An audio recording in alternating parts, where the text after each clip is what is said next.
Baseball is an emotional game. What does that mean to you guys? You have feelings, right? Okay. What's up, Monty?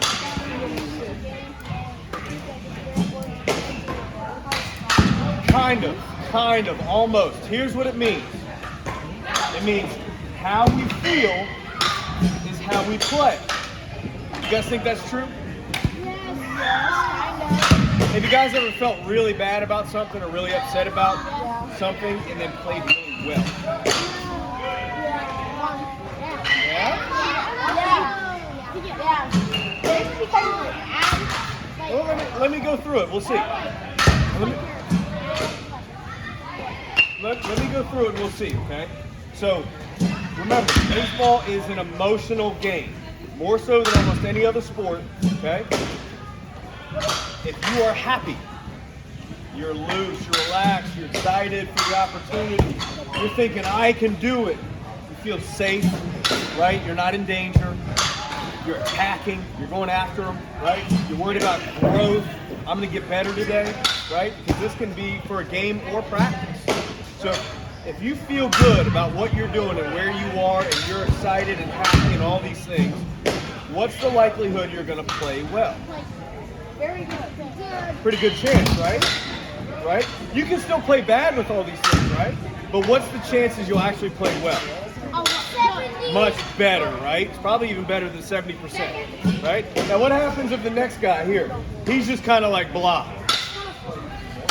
Nah. He doesn't have a lot of energy. He's just okay. He's not really excited to be there, right? So right. And if he came to practice like this because he didn't want to practice inside anymore, he's sick and tired of practicing inside so much, how good of a practice you think he's going to have? Not very good. It's going to be Not the best, not the worst. right? Not the best, not the worst, right? In the middle. How about this guy? 1%. How about sad face? What kind of practice, what kind of game you think he's going to have, Hunter? 1%. 1%? He's probably going to have a bad day, isn't he? 10%. Yep. So you guys see, if you come and you're upset or you're tense or you're nervous, right? What did we say we're going to, if you feel tense or you're nervous, what did we talk about you're going to say instead? You're excited.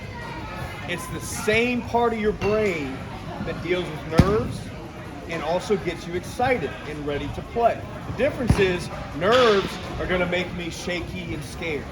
If we say excited, it's going to get your muscles, your eyesight, everything ready to go. So it's not a bad thing if you turn it into excited. You understand? Does that make sense? Good. So we say what if we're nervous? We say we're Excited. good. You have the power to turn it into that. Understand? You're going to feel those nerves anyway, right? So let's turn it into something that works for us, right? Hold on, Hunter. Let's give an example of this. Actually, before I give the example, how do we control how we feel? How do we do that? Mental toughness. Okay, you're close, right? Attack, yeah. But I don't expect you guys to know the answer here, okay? But smile, you're really, really close. Here's what it is. Have fun. Everything you guys just mentioned, what category does that fall under? Above the line. Above the line. You can control how you feel. You have to choose how you want to feel. Hold on, Hunter. That is before every practice, before every game. You alone have the choice to choose how you feel. Choose what energy you bring to the field. Does that make sense? So if you come there and you got a poop face, big old poopy face, whose fault is that? Yours.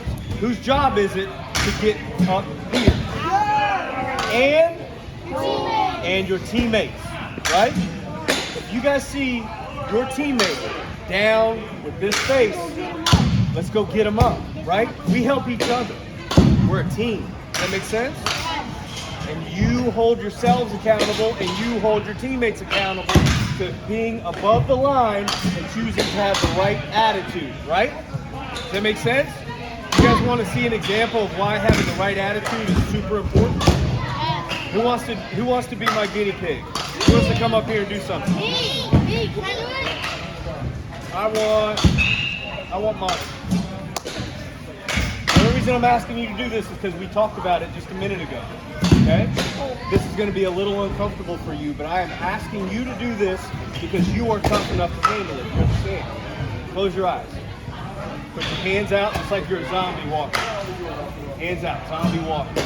You guys pay attention. I want you to think about, hold your hand there, a really great play that you made, or a really great hit. And you were fired up, and you were pumped, you were determined, right? You imagining that? Are you back there? You feeling it? All right, now don't let me push your hands down. Keep thinking about that moment. Keep thinking. Keep thinking. Don't let me push your hands down. Fight me. Fight. Fight. Good. Stop. Keep your eyes closed. Monty, I want you to think about the worst play you made all season last year. I want you to say it out loud. Say it out loud. I'm trying to remember when I picked the ball second and then rushed the ball in the game. That was tough, wasn't it? How'd that make you feel? It was tough. I remember being in the dugout with you, right? We had some tears. We cried a little bit, right? Me and you both did. It wasn't just you. I was with you, right? Coach Ben, Coach John was with you. Your teammates were with you, right? That felt really tough, didn't it? Don't let me push you down.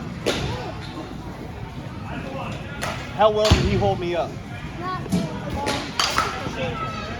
Not good at all, did he? You can drop your hands. Wait, don't drop your hands. Think about that moment again. Think about that moment again. Now imagine yourself going back out on the field. Back out on the field. You know the mistake that you made. You're going to never quit, right? We're above the line. We're fighting no matter what, right? You better not let me push your hands down. Don't let me push your hands down. What just happened? Those three things. What just happened? When he felt bad, when he felt bad, it went down because he's thinking bad things. Did you guys see that? You can sit down now. When he was thinking about something good, how strong was he? When he was thinking about something bad, how strong was he? And then we thought about the same thing that happened, but he was fighting. He was above the line, weren't you, Mom? And what happened? He got stronger. And you can't say it's because you held your arms up for longer, because I did this one last, didn't I? You were determined. Your brain controls your body. You understand? If you stay above the line and you're in there and you're fighting hard, you have a better chance of playing well and winning a game and doing good things. Yes. And it's not just foo-foo, I'm talking about it and it's somewhere in space. It's actually real. The way you think about things, if you think bad things, you're not as strong. You're not, what? Yes.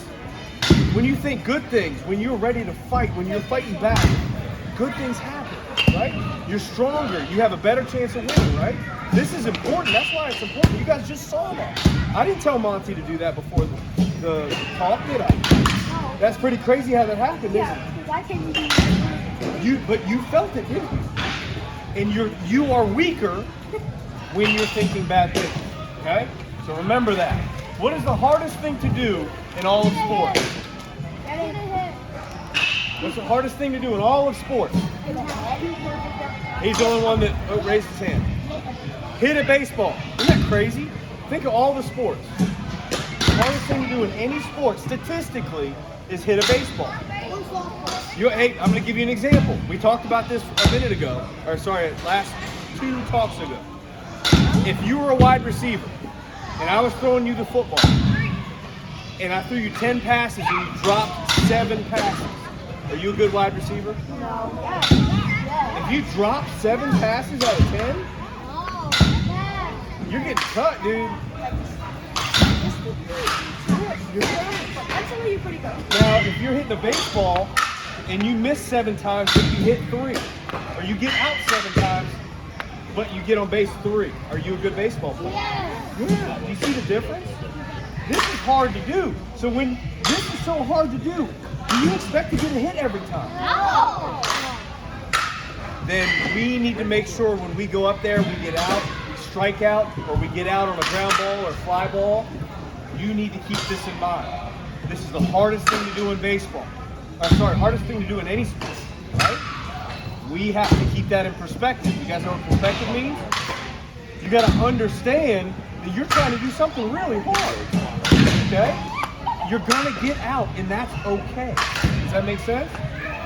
How do we approach each at bat? What can we do? What can we control? I'm actually not going to ask for an answer. I'm going to turn this over to Coach Ben. What can we do at the plate, Coach Ben? How do we approach at bats? You guys go in just not thinking about anything. There's no plan. Anything can happen, right? You've got to focus on a plan. That's how you control an at-bat. You go in, you think about what you want to do, how you want to beat somebody. You're thinking about the count, you're thinking about the outs, you're thinking about the pitcher, how hard he throws, what pitches he throws. You're factoring in all of these things in how you approach each at-bat. Do I look at an at-bat the same way with a 2-0 count and a 0-2 count? I have a different plan, right? If I get caught up in an at-bat where I can't focus on those details, where I forget the count because I'm worried about striking out, or I'm worried about grandpa maybe he's in the stands. I'm thinking about things that are outside of this battle. I'm giving him an advantage by letting my mind wander. Don't strike out, don't strike out, don't strike out, don't want to fail, don't want to fail, don't want to fail. I don't want to let my teammates down, I don't want to let my teammates down. Am I thinking about the count? Do I know how many outs there are? No. Right? You've got to maintain control of the at-bat. You maintain control of the at-bat by thinking about the details of the situation you're in. Okay, know the count, know the outs, know the guy you're facing. Don't let your mind wander to anything else. Don't worry about if I swing and miss. I hope I don't strike out against this guy. It's embarrassing. I don't want to let coach down. I don't want to let dad down. You can't let yourself go to that place. Competitors are going to stay in the moment. And if you get caught up, it happens to everybody. You get caught up in that moment, right? We're going to have some high pressure at bats.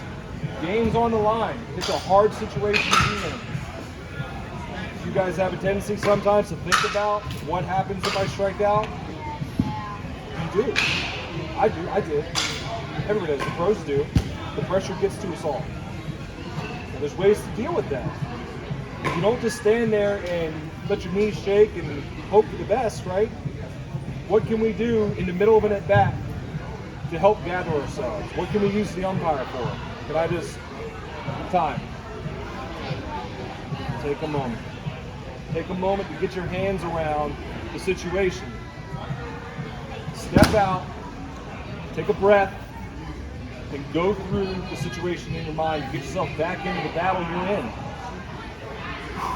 All right, it's 2-0 count, still 2 fastballs. They've both been high. I'm gonna look for another fastball. He doesn't want to go 3-0 on me. Let's do this thing and get back in. Coach Jake was nice enough to go out and get us something that can kind of act as a mental cue, right? He picked up these stickers, and it's just this guy taking a breath, right? He's just stepping back, looking at his bat, focusing on the situation at hand, on the battle he's in. Okay. Right? That's all we need sometimes to get you back in the fight. It's a reminder, guys. It's a reminder to relax. What can you control when you're in that box? What can you control? Just say it. Your confidence, attack. Motion. Off the line. And we gotta stay what? Are you gonna hit the ball really well if you're tense and nervous? No. Are you gonna hit? Do you have a chance to hit the ball well if you're loose and relaxed? And that's what this sticker does. You guys see this? So this is a guy standing back and looking at his bat. Find that sticker, and you get back in that box. Got that for everybody. I'll shake that one for all of you. Pass them around. That's what a coach always says, the time the picture